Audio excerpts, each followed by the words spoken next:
So I'm giving you just a little bit of the passing show. I like to sort of zoom in on life as it's happening, including our little friend here in a morning glory. I don't know if morning glories have effects on them too, but got to be careful of the Gaturas family, Embassy of Costa Rica across the street, and travel internationally just by walking around. And nothing really new on my end other than every cent spent being a vote for the world we are co creating. And if you don't like what you're seeing, be the change you want to see in the world. So I'm really grateful to have all of you aboard. And I don't know if you'll stay, but it's not really necessary. The passing show is just a little documentation of who, what, when, and where, along with my commentary. Really love the crepe myrtles and the way they're blooming. And the black-eyed Susans in profusion over here in the garden at 2125 S Street Northwest. Really kind of lucky to have ended up here, living in the neighborhood, watching the passing show, watching all the flow of traffic around Florida Avenue and Connecticut Avenues, right down from where I live on S Street, 21st, coming up into the mix, stops right around the corner here, past the Albanian embassy. My friend Jack Brady did the work on that. Jack's out there in California a good bit with his wife. And I understand recently she had dinner with Michael Chabon and his wife, Isla Waldman. And I was really kind of impressed with that. I probably shouldn't be. After all, everybody is, you know, doing what they do. And we're all equal, believe it or not. We have all these statuses that we apply to ourselves. So BS, if you ask my opinion. But people do put a lot of emphasis on their status and think that these people are of this set. They stratify themselves unnecessarily. I think of myself as a node on a non-hierarchical network. I receive signals and I amplify those signals through cyberspace or other means. The cyberspace is the primary area in which I tend to float my observations. I only see things as they appear to me. I could be wrong. Good humor. That's interesting because, of course, that sparks a memory of a response I made recently to a memory that was being shared on Substack by Jessie Paris Smith. Makes her base of operations in New York City. She's getting a new studio and office to do work, creative work, all sorts. And I'm just really kind of excited for her. I'm, you know, just a degree of separation is fascinating. It's fascinating to watch what people are doing with their lives creatively. And everyone out here is doing something, whether they're doing it consciously or not, whether they're asleep at the wheel, hard to say. Hopefully they're not asleep at the wheel and they don't come up on the sidewalk. But as I lean on the lamppost watching the intersection of Florida and Connecticut avenues here in Washington, D.C., Northwest, I get an opportunity to take them in, to acknowledge the fact that they exist, to document a little bit of their biographies. A lot of them are on that bus, the D-72, making its way south by Southeast, northbound Connecticut Avenue, mostly southbound traffic, cabs, a lot of cabs. Yeah, work vans, person on a scooter. Now it just goes on. And over here, Mack truck turn on 21st Street. It's long. It's a blackout. And yeah, we're by the embassy in Moldova. They're showing their solidarity with the Ukraine. Next door, the McClellan's Retreat. McClellan's summertime menu is up. I don't know. I've never actually patronized McClellan's in the entire time I've been here. It was Veritas Wine Bar for a while when we first moved in. The little trinkets they have in the window, a Godzilla lunchbox, Aviation American Gin, little horse. Next door, we've got Pesha. Was Russia House. Just a Russian themed restaurant, but they had to close it down after the invasion of the Ukraine because people were vandalizing it. We had a sculpture of Andrei Sakharov here, the inventor of the Soviet hydrogen bomb, but it's long gone. I don't know where it went, but kind of sad to have seen it go because it was interesting. It was holding his head in his hands for a stand. Across the way, there's Platinum DC Club. That's a strip club, probably I've heard it termed the saddest strip club in the land. Then there's the Universal building, which is being, I hear, reconditioned to become a set of residences. A lot of construction along here. I've been doing digging up the street, and I don't know what all.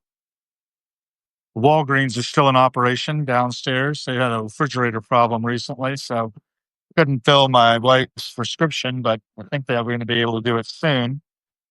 She has to take drops for glaucoma. Poor dear has lots of little health issues, and I pick her up a little early from work. She's not feeling well. But I thought I'd take in the passing show and show you a little bit of who, what, when, and where in the moment, record my own reflections on this moment in history. I think of it as primary documentation for historians of the future, potentially. May actually disappear before that. The ephemeral nature of our recordings, our data was questionable. I do think, though, that one of the things that's going to be happening is AI is going to be picking up its data and using it, rehashing it, re-wickering it, and perhaps even simulating it. So the eternal return that Nietzsche talked about will actually be a thing, or maybe it already is. There are those people who say we're in a simulation. Been sharing out some reality hacking suggestions from Robert Anton Wilson. He was a great thinker of the last century. And yeah, I could go on and often do, but I think I'll ramble back up to the house. Might sit out and talk to you all some more. I don't know. It's good to have had some of you with us. Total of 7. Got a thumbs up from Pancho Escobar. That's nice. I appreciate that. I appreciate any kind of response I get from the universe. I get it now here more so than I do on Facebook. Facebook is where I used to do the passing show quite a bit. And I pulled all that down because they changed their policies and are going to delete the videos because, of course, it's taking up a huge amount of storage. These are not like files. You remember when you had to download something that was a megabyte and it took a long time over a dial-up connection? So different now. There's my abode. I live in the bunker. I like to say, somebody said, "You live in a castle," and my wife told them, "Yeah, we live in the dungeon." And it's kind of dungeon-esque. I don't ever take people inside it. I think I might. That'd be wild. I'm not too proud of the fact that it's kind of cluttered. I need to organize it, but I'm not good at that. I get distracted and I read things or I listen to things or I sit down and I just continue to communicate. That's a Pete Townsend number off of All the Best Cowboys Have Siamese Eyes. My 2 roses, they're just about done. I have to clip it off.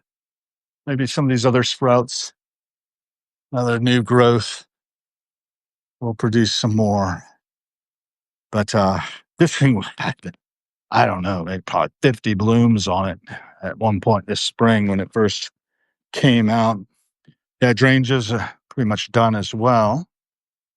My wife will be trimming those eventually. That's some new growth coming up out of that one. So they're getting carried away. And they're screening some of our herbs that we've also put out this year. Oh boy, sage is doing nicely, even as it's overwhelmed the curry plant under there, and even further under, yeah, trying to make its way out from under the hydrangea blossoms, some rosemary. I started a spaghetti squash, which may actually make it, I don't know. And a lot of Melissa, or lemon balm if you prefer, which I do. Mm. Okay, so I'm going to break a little bad here and shift. I've already shifted between 5G and my wireless connection. So we're undoing the door. TW Lacrosse. Rachel White has joined. It's nice. And we're actually in the house.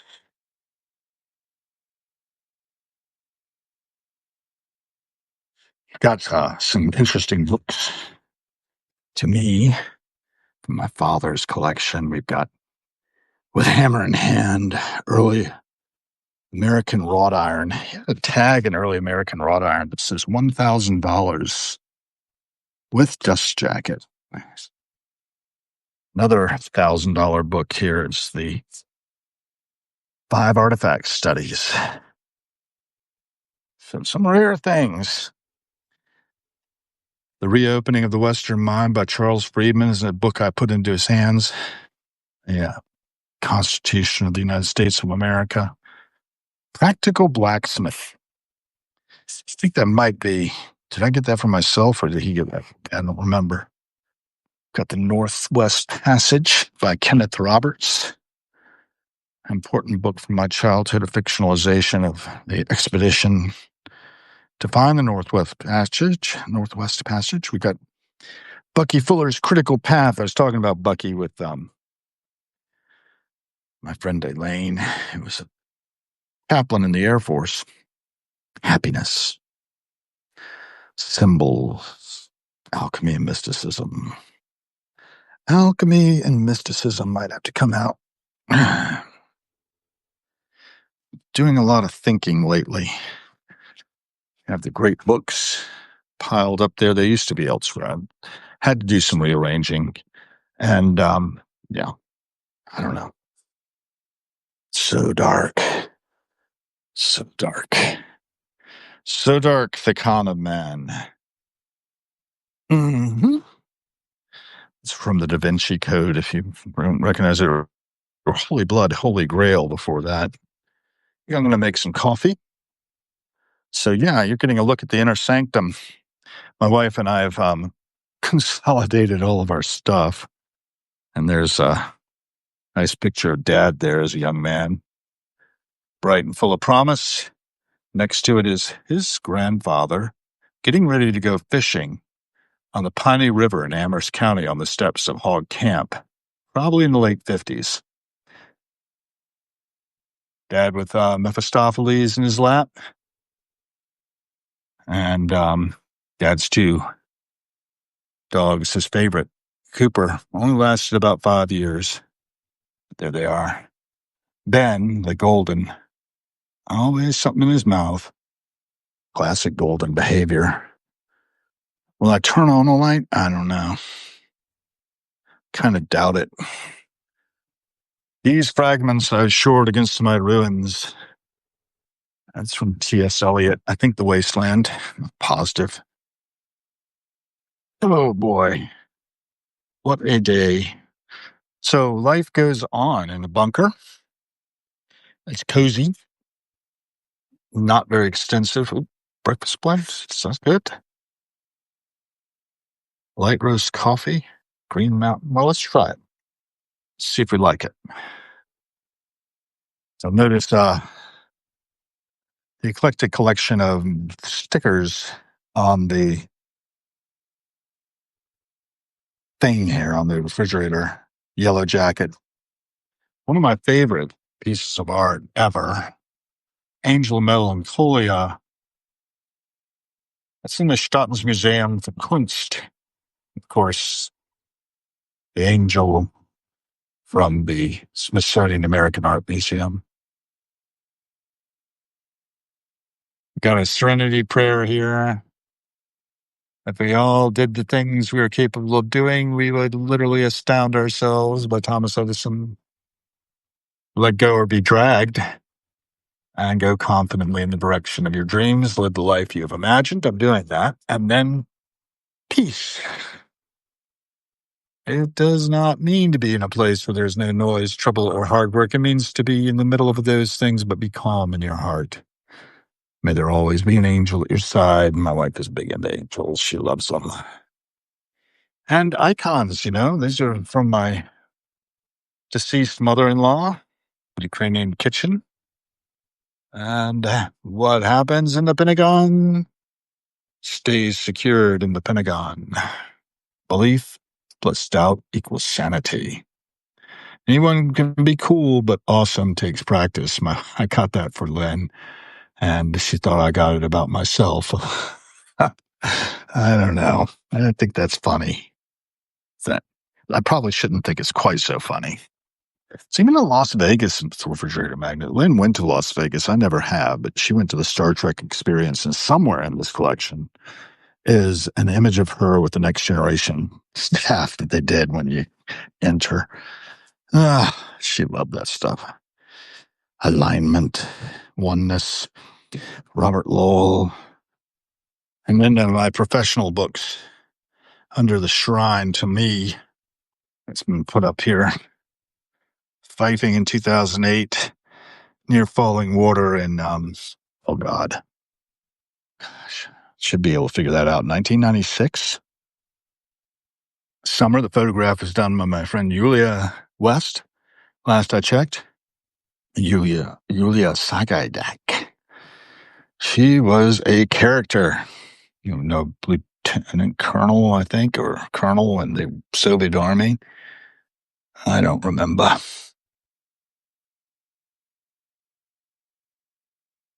I wonder what that does. Ooh. We'll probably kick in the Sonos at some point, listen to some music. Got to get together with Sonny Triple later today. It's 10:05, so I've got about an hour and 50 minutes prior to Sonny. As I'm taking you all into the inner sanctum, this is where it all happens. This is the nerve center of the place. I think I'll just switch on these lower lights, get the big light out. And I've got to do so much digging. I moved all this stuff from my father's study, and I don't know what to do with it. My parents' house was sold. One of the things is oil painting of Dad there, and by Wayne Barrett, the editor of the Colonial Williamsburg Journal, and he actually was the guy who had the idea of the Smithsonian magazine. My music-related books and other things that Lynn doesn't like to see. Reckless. Mother American Night. That is one of the best books I've got here. And of course, I've got so many others. It's really gotten kind of out of control. My collecting has. I'm probably going to release things for sale one of these days. There's the one I helped fund, my Grateful Dead photos by Rosie McGee. Yeah. I don't even remember ordering this one. Silver Shining Snarling Trumpet by Robert Hunter. Which is published posthumously, but I love this book. Something Good for a Change. Baby gravy. A wavy. And yeah, I could go on and often do. I've gotten rather completist about my Dave's Picks collection. I have sealed copies and opened copies of just about everything. And that's true of some of the box sets as well. Got some vinyl down here. One of my favorite pieces there is an autographed copy of La Cuna. Got that after being shuttled from a Applebee's in North Philly to a little other place. This is where Lynn and I sleep. She always tells me she knows where I sleep. So really letting people much more into my life than I'm usually doing. I thought I'd turn on a lamp, and now I'm thinking I'm against it. Got a rotating bookshelf over here we got not too long ago. I'm looking for a book, two books really, that I wish I had. I haven't been able to find. One of them is Boy with Loaded Gun, the memoir of Lewis Buddy Norden. And the other is, what is the other? Come Back to Me. Always looking for things to come back to me. I've kind of organized them. I mean, if they were better organized, I'd be able to find things when I want them. With my fingertips. I've got memories of where things ought to be, but I can't remember. Need to get a stool, work on that. It's my coffee. I'll remove that. Think I might have a protein drink as well. Really like these oat milk almond paste combination protein drinks. I think they have pea protein. Is that right? I think so. Chocolate almond protein smoothie. I think keep my health up. I also take a range of supplements. I used to work in the foundry in Williamsburg, and that is one of the pipe tampers that was made in the foundry. Sven Berg, master founder, his card there. That was one of the things I inherited from Dad. Got some of these taper sticks as well that we used to make a bazillion of those. $100 a pop. Colonial Williamsburg was a great place to work, though, in many ways. Great experience. Father's photography was a black and white photographer, did a lot of artistic stuff. That's me fifing in 1976. So made corporal that year. Some Dad's books that he got for his retirement from the foundation, bound in the shop there.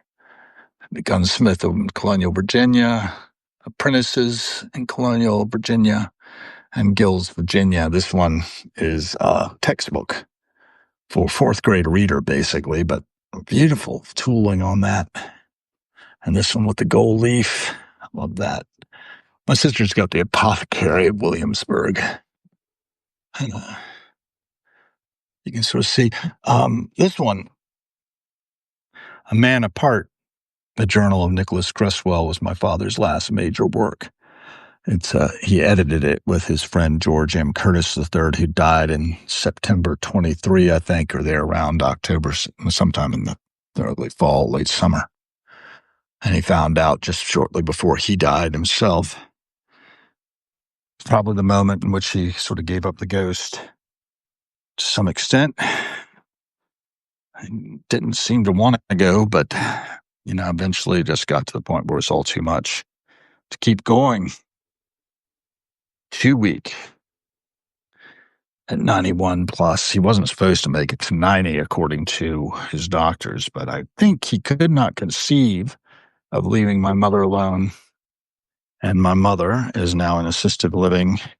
There's a paperback version of The Gunsmith of Williamsburg there that I got a copy of it too, on one extra, and I gave it to the gunsmiths when I was down in Williamsburg Saturday. Make sure they got a fresh copy. I had heard that their copy was really torn up, and they really should have it. So, did not want them not to have it. Slipped in there during the interpretation. Looked for somebody else in the shop, but there's only one guy, the master, who I understand will be retiring soon. Dad had a lot of good colleagues. One of whom did this biography of Patrick Henry, John Kukla. Nice of him there. Right here. In it for Harold with abiding respect and good wishes. That was in here. Here, it's what its publication was. I don't see it there.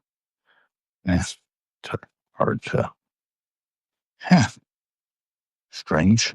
Usually the date of publication's on there, and I can't seem to get it there. Copyright 2017. So yeah, my father had it for a few years before he passed away. Then about 7 years.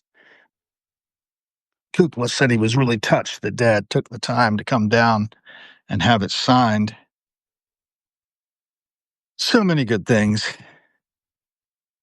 So many good things. One of my dad's pals was Ivernell Hume. And, it's about being the publishing arm of the Harold B. Gill Foundation, LLC.org. HBG Foundation, LLC.org is called. And this is one of my father's friends, Ivernell Hume. Something from the Cellar. These are more of this and that articles that he published from the Colonial Williamsburg Journal, selected essays. I'd like to do one of these for my dad as well.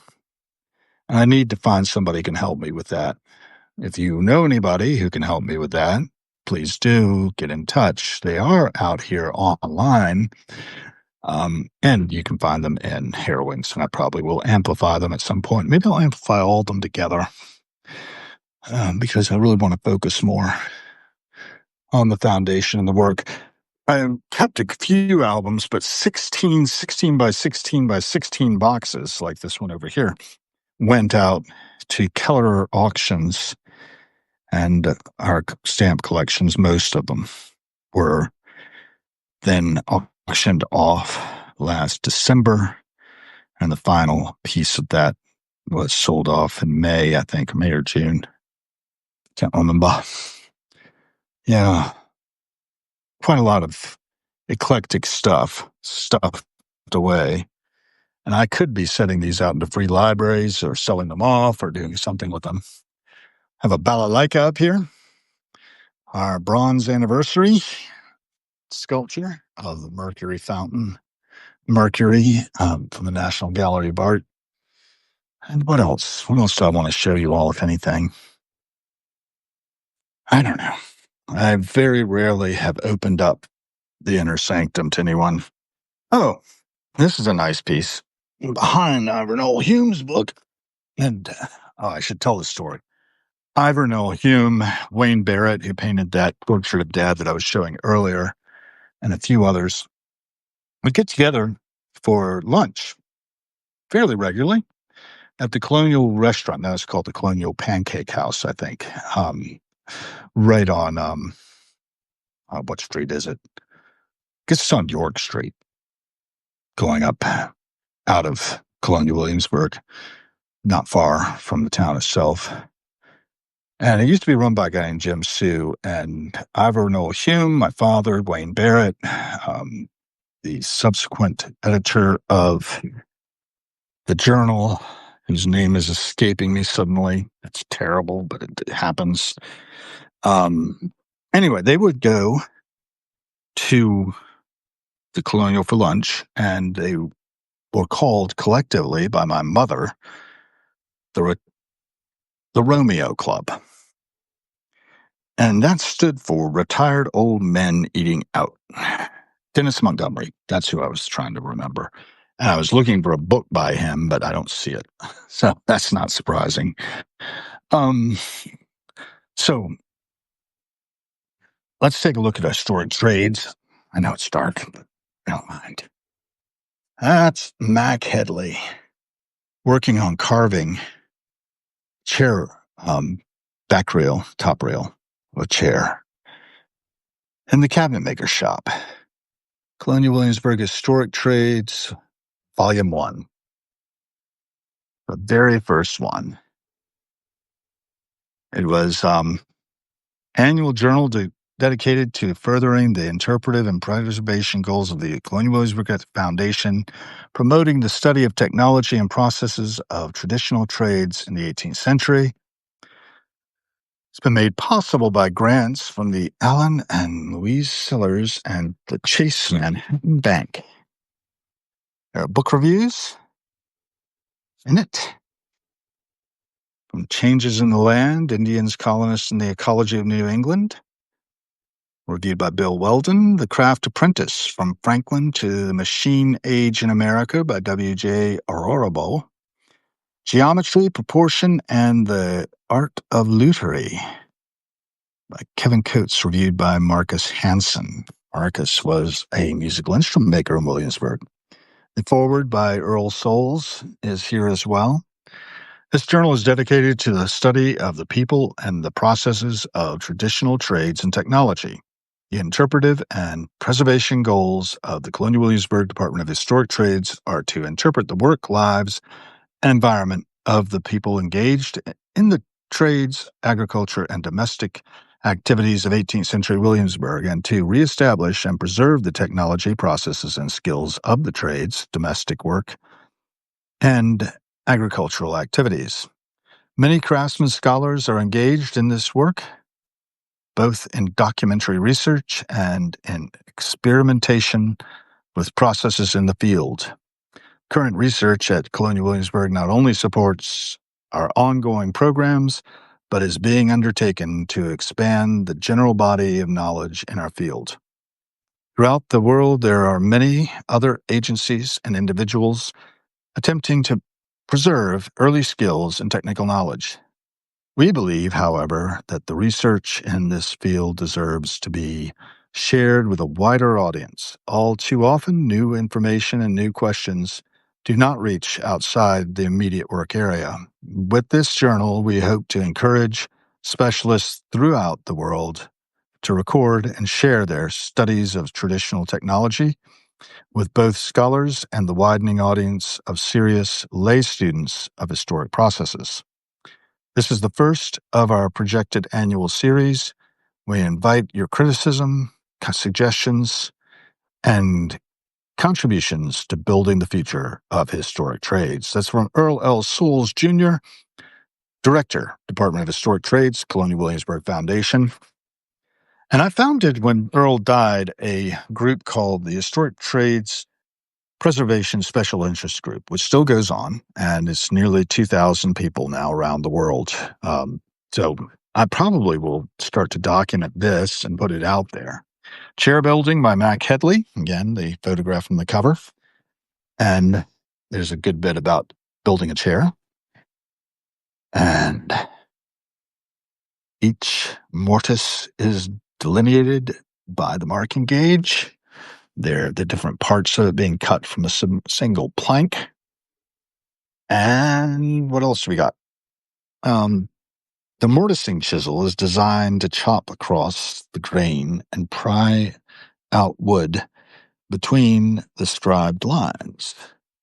So every step documented as we go across. I'm not going to go bore you with everything in it, but if you want a copy of Historic Trades, they could be found potentially. I don't know where. There is my old friend at the Getty House, Jill Herman Witten. Spinet harpsichord developed and built by one of our skilled artisans. I think that's maybe a George Wilson spinet harpsichord, if I'm not mistaken, but I might be mistaken. It's hard to tell. Anyway, if you are still with us by some miracle, there's more.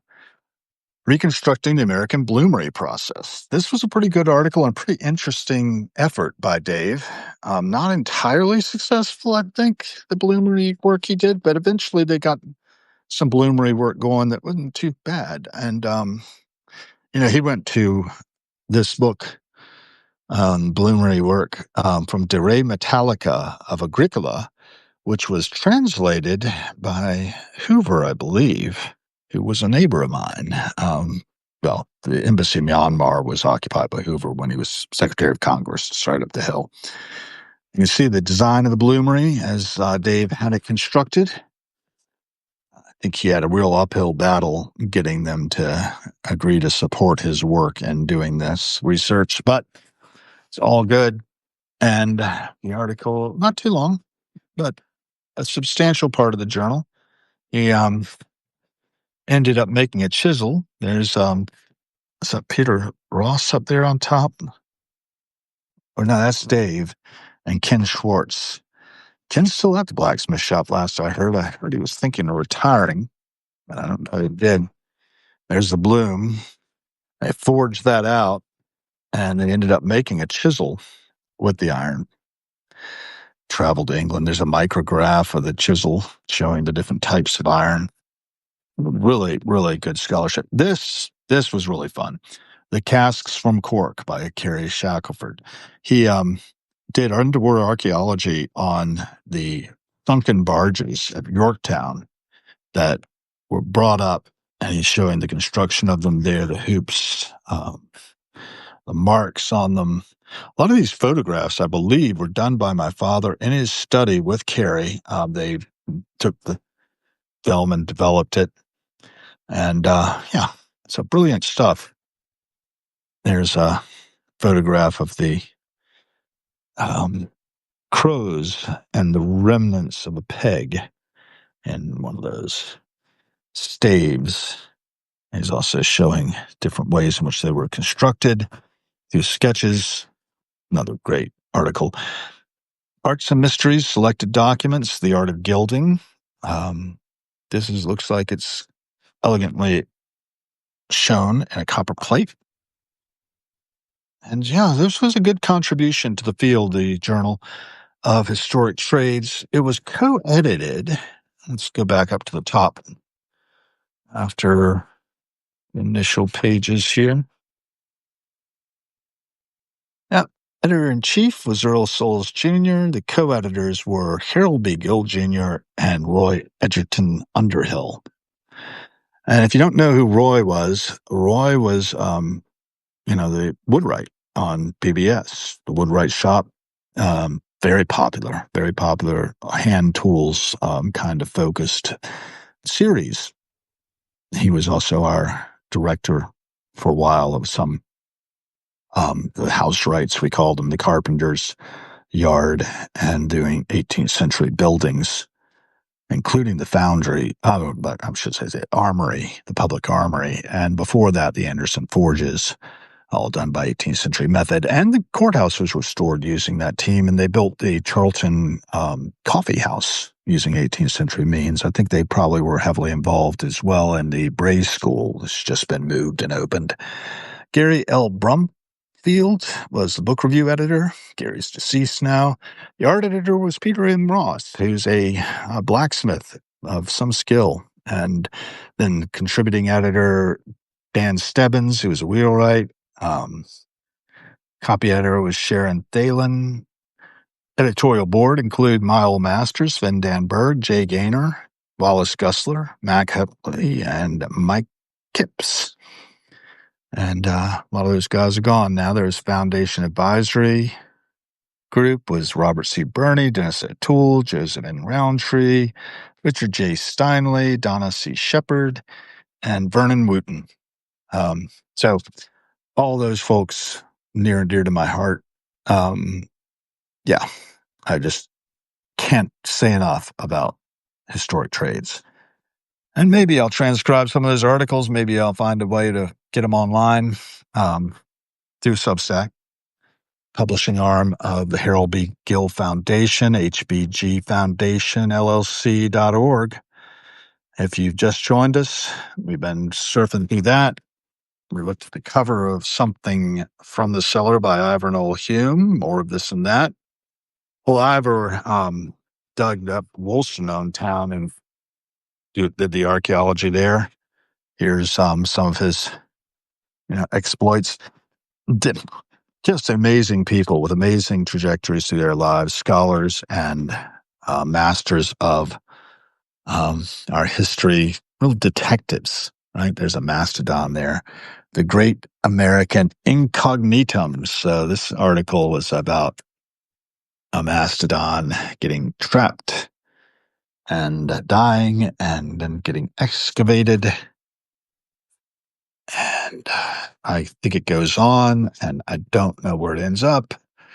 But yeah, just great stuff that Colonial Williamsburg had put out in its journal and then was collected together in this. Oh, is this Woolstone Town? New discoveries at Martin's Hundred. Martin's Hundred is another name for Woolstone Town. And there is the archaeological museum that was built at Carter's Grove Plantation, not far from Woolstone Town, sort of half buried in the ground. I wonder what happened to it. I bet it's all filled in now, just a ruin. But if you had a chance to go there, this is images of a woman's skull that was found in the hairpiece. These people were wiped out in the slaughter in 1622 when the Indians rose up to try to throw the Englishmen out, kill them, and dissuade them from continuing to settle in Virginia. But it was not to be.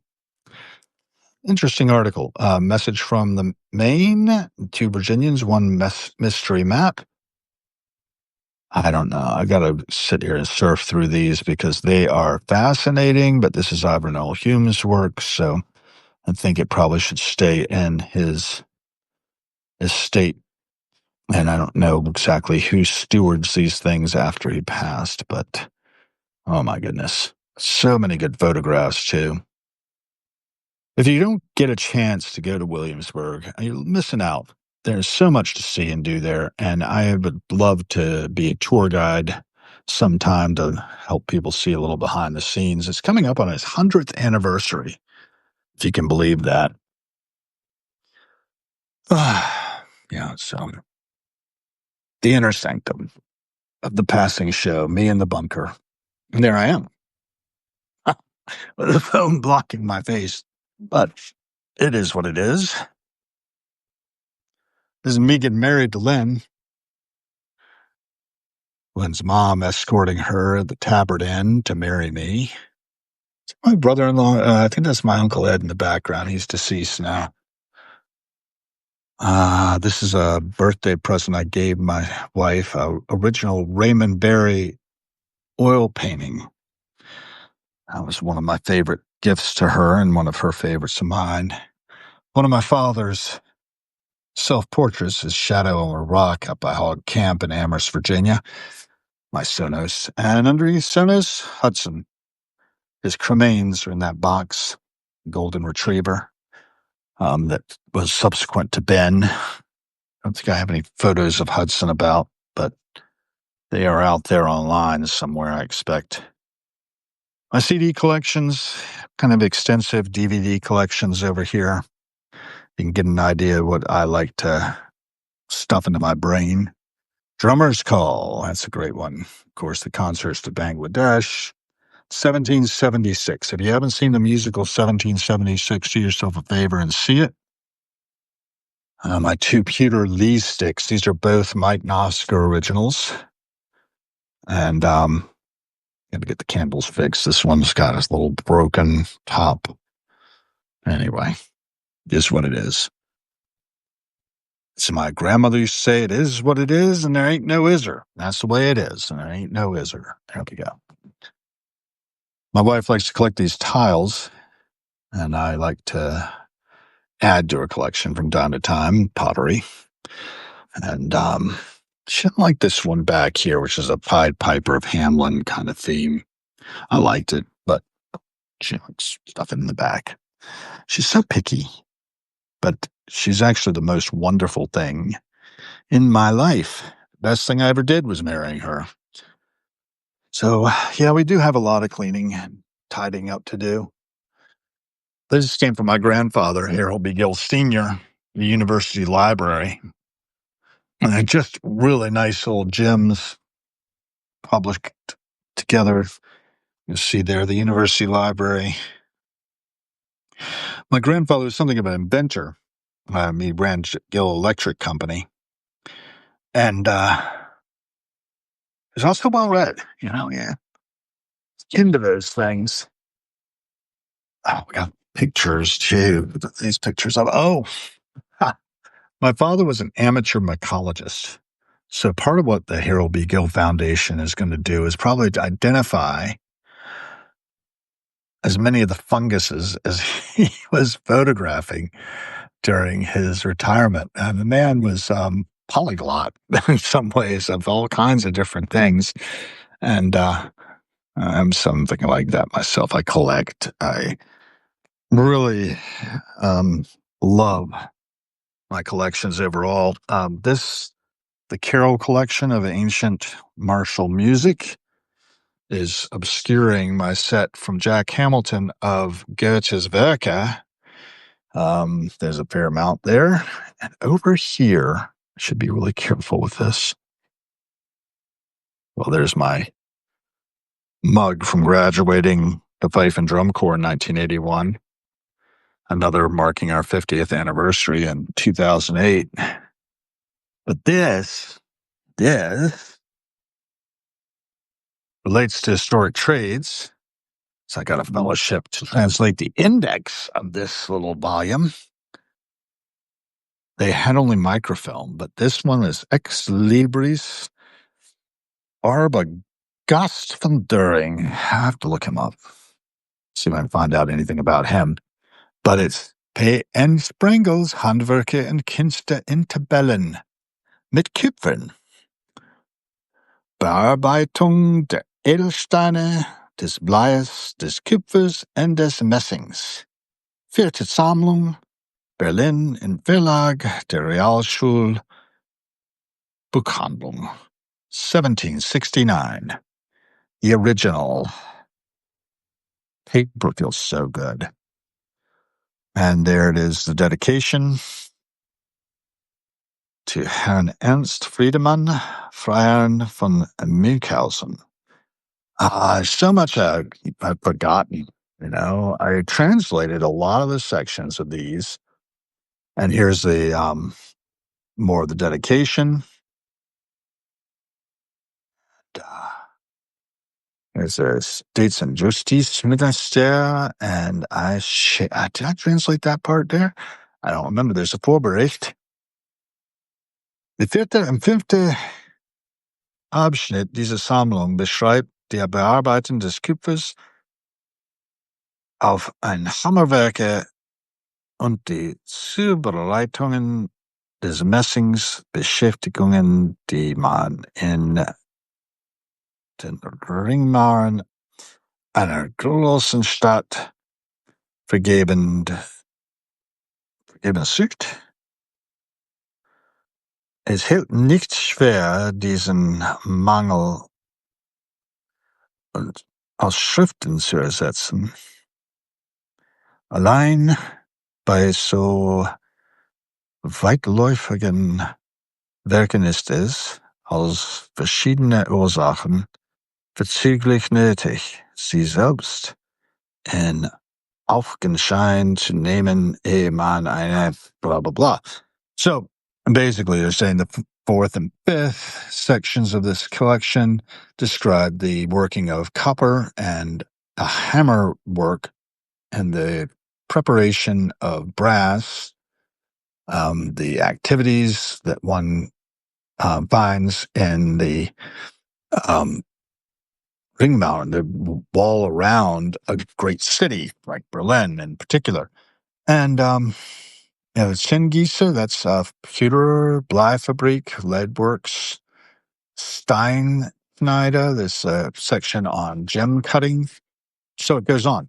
And one of the great things about it is it has these wonderful illustrations of the tools used in such a thing. It's like Diderot's encyclopedia, but it's a little different in intent. This was actually aimed at the students of the Realschule to allow them to have the best possible kind of understanding of the trades so they could select a trade suitable to them, something in which they had an interest, and therefore, would be informed choices as opposed to just being apprenticed off to willy-nilly to anybody. So there's another one there, one of the greater ones, I think, in some ways. Which one is this? Let's see, the Kupferhammer. That's the copper forge, or which allows you to make copper from the ore and then do the cutting of it to, make it into different forms for use. Then they have here, and probably also to shape it, Messingwerk. This is for brass work. And you'll note that we have some crucibles up there in a forge. They didn't understand the elements too well, but they knew enough that the zinc ore could be used to create brass. Also, messing could be bronze, which is copper and tin. Of course, the Bronze Age means we've been doing bronze work for a very long time using that alloy, very helpful alloy that toughens up copper hardens it and makes it more sturdy, more dense, and more usable. There's the Rotstück and Glockengießer. This one, let's see, it's long, and I've not translated it yet. I thought about doing it, but I haven't done it. This is a bell foundry down in somewhere near Doswell, Virginia. The Gelbgießer I did do. I did translate that into English. And I'm seeing the plates for those jumping out at me, but they're in here. There's the, let's see what that is. Boy, illustrations, there's some tongs and tools of different sorts for the Rotgießer, or bronze foundryman. The Rot, I think it's because the metal is redder than Messing, which is yellower. Brass. This is the Stückenglockengießer. And here, the measurements of the bells and such as that, with cannon as well being illustrated, the dimensions and the thicknesses. And really fascinating about, designing those bells so they have a certain tone. And I don't know. I just love it. I love it so much. This would be, there's Gelbgießer and Gertler. You can see the chandelier. That's the kind of work we did, right? And the foundry, the flasks, the forge, this forced air, the lathe. You used to turn different objects and finish them, a polishing wheel. So just a wide range of different tools being shown there, ways of clamping the flasks together for pouring after you make the sand molds and the type of sand you use. It's all there. And then there's the Nagelschmied. This one was a really interesting translation to do because it touched upon the fact that a nailsmith could make a certain number of nails a day under certain conditions, and it mentions how long the day was, something that Adam Smith in The Wealth of Nations did not mention. So they were always wondering, well, how long was the day when you can make 1,000 nails in a day if you knew what you were doing? How long is the day? And it was 14 hours. Schlosser, a locksmith. It's got everything. And beautiful end papers and marbling. This one is the nailsmith and Schlosser. So you get a look at kind of locks that they were talking about making, and they detail out how to do all these things. And one of the things that I did when I translated the indexes of these is these have numbers on the tools. I added that when I was indexing it. So I added a different layer. There's Trevor England has joined and Mike Ayos. So yeah, this is just a little tour of my old work. And I didn't have this, like I said, this volume of Handwerke and Künste, but I ordered it from Germany when I found it out there on the interwebs to have it in my hand, an original from 1769. And I just love these things. I mean, how great is it that I get to be with something made, well, now it's been almost not 300 years, but 250 solidly, 250 256 years old, this book is. And such a wealth of knowledge in it. Such a wealth of knowledge. Stored away, and some translations exist. I think mine exist. I should probably put them out on Substack as well into English. They're not perfect, but they're a whole lot better than nothing. And like I said, historic trades, what I'm about here. My father was a historian of historic trades. He really dedicated his career to keeping the dead alive, I like to say, to give voice to the inarticulate, studying tradesmen, studying their techniques, studying their account books, studying their inventories and wills. And in doing that, he basically could put flesh on the bones of people who had long been forgotten and would be completely forgotten otherwise to the historical record.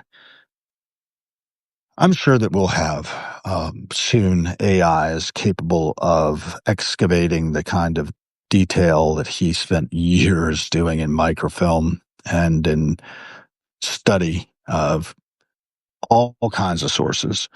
But for now, we're standing on the shoulders of giants here. Okay, what else do I want to talk about? And nice to have Neil joining. Anna Rossi joined. Hunter M. Sharnisky joined. We've had 19 of you besides me here as we've been talking a little bit. My own travels around have accumulated a lot of fragments. We'll talk a little more about Dad and some of the things he did because that's really what my focus is. Oh, gosh. Here we go. The John Lyman Book Award was given to Dad in, let's see, 19... Steady on now. 1998. For reference works and published primary sources, Harold B. Gill Jr. and Joanne B. Young, editors of the Searching for the Franklin Expedition, the Journal of Robert Randolph Carter. So they went up this ship that Robert Randolph Carter was on to look for the Franklin expedition. They did not find it, but the journal, the Arctic Journal that Robert Randolph Carter made, survived. And I guess it was probably in the possession of Charles Carter, who is the proprietor of Shirley Plantation to this day. The family's been there now for multiple generations since the 17th century. My father also did a lot of translation or transcription of the Shirley papers for Charles Carter. And we've been in touch. I gave this to Dad some time ago for his birthday. An old image of Washington's tomb from the book press in Williamsburg. What else have I got here? Oh, I don't know what that is. Oh, that was something I gave Dad. He was a class of 55 and William and Mary. He was very proud of that. There we go. And he did an inscription at the college camp and was given this medal here. Doesn't really want to focus, but maybe able to see that. So college camp dedication, 10/9/76, October 9th of 1976. That's the man in question, sitting with Mephistopheles, his cat on his lap.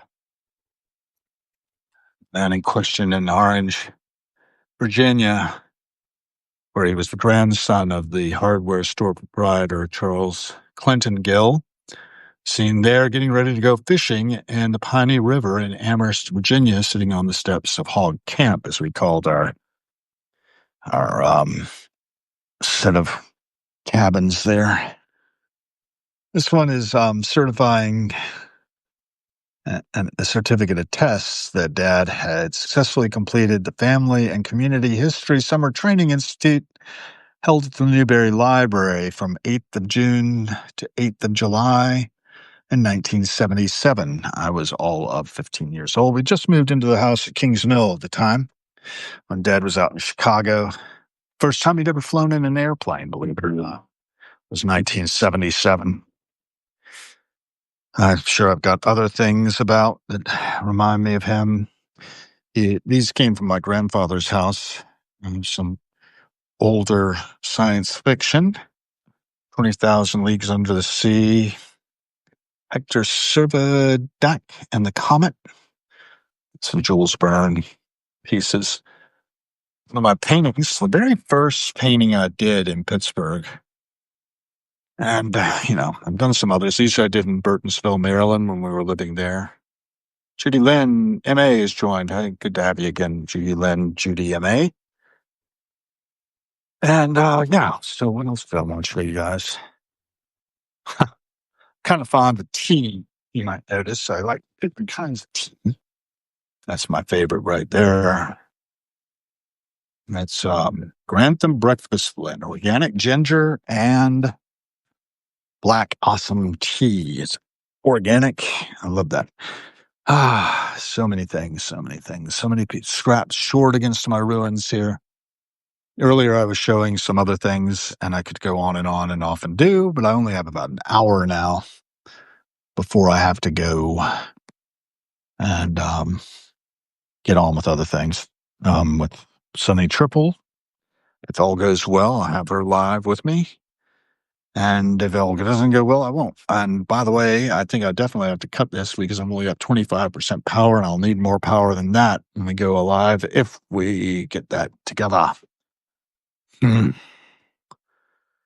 was always trying to share my knowledge and not just keep it all bottled up. So I sit over here quite a bit and just film the passing show, digging into different things. One of the things I was involved in was CI 99 to 2000, the Carnegie International in 1999 to 2000. I helped with that when I was working in conservation. Really enjoyed it. But I had to move to Denmark in 2000 and leave it all behind. Again, one of my father's better works, The Gunsmith in Colonial Virginia. Gave a copy to the gunsmiths in Williamsburg because theirs was getting torn up, I heard. I was really happy to do that. You can see there's a few other books of Dad's. The Apothecary in Colonial Virginia. There's the Apprentice's book.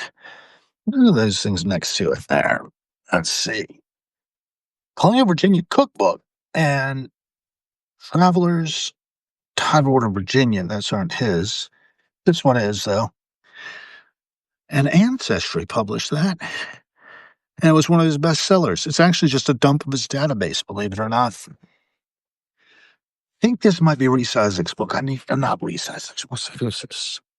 No, this is Harold L. Peterson's book. Okay.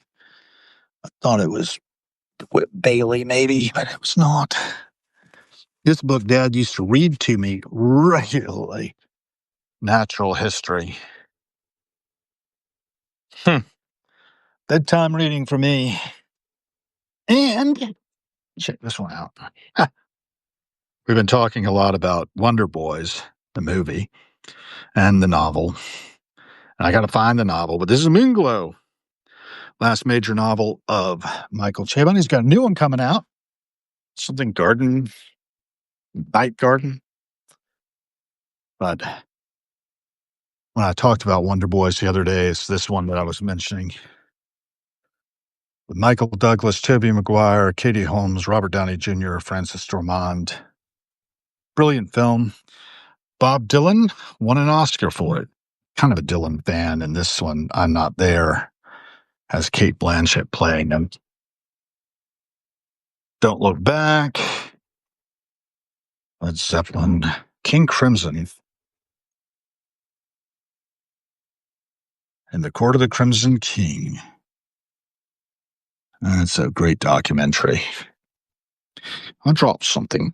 What did I drop?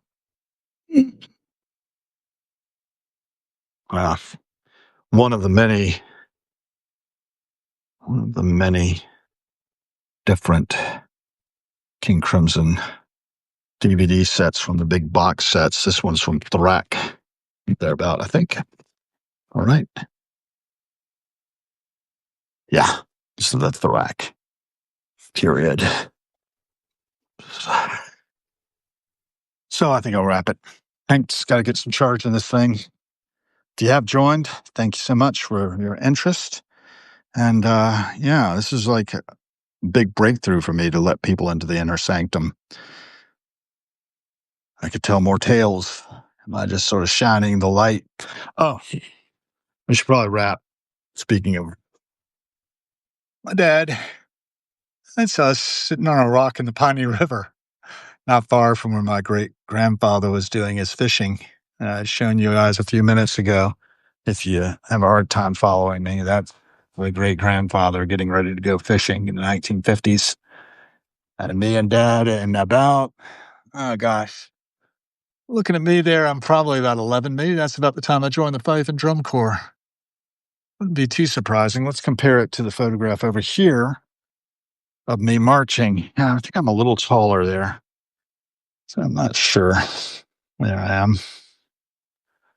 1976 next to Arthur Revian.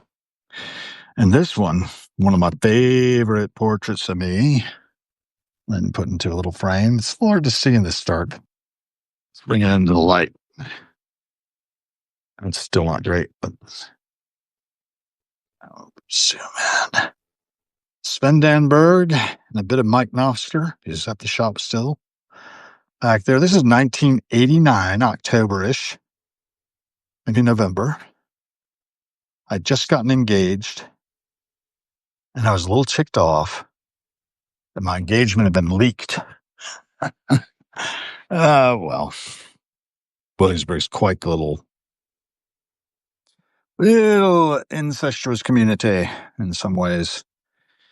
Is this? Oh, I gave this to Dad, and he never opened it. Shakespeare. DVDs. Titus, Romeo and Juliet, and A Midsummer's Night Dream. The Kenneth Branagh version, I think. I think I had given him also the earlier one from the MGM days. I'm not sure I retrieved that. Breaking up the estate was really tough, and I lost so much. And I have room for practically nothing else. Oh, before I go, I want to show one other thing. It's always like, oh, and one more thing. Oh, and wait, there's more. This silver bowl Dad got for 25 years at Colonial Williamsburg. It's still there. I think it's engraved, but you can't really see it. And next to it, it's a mantle clock.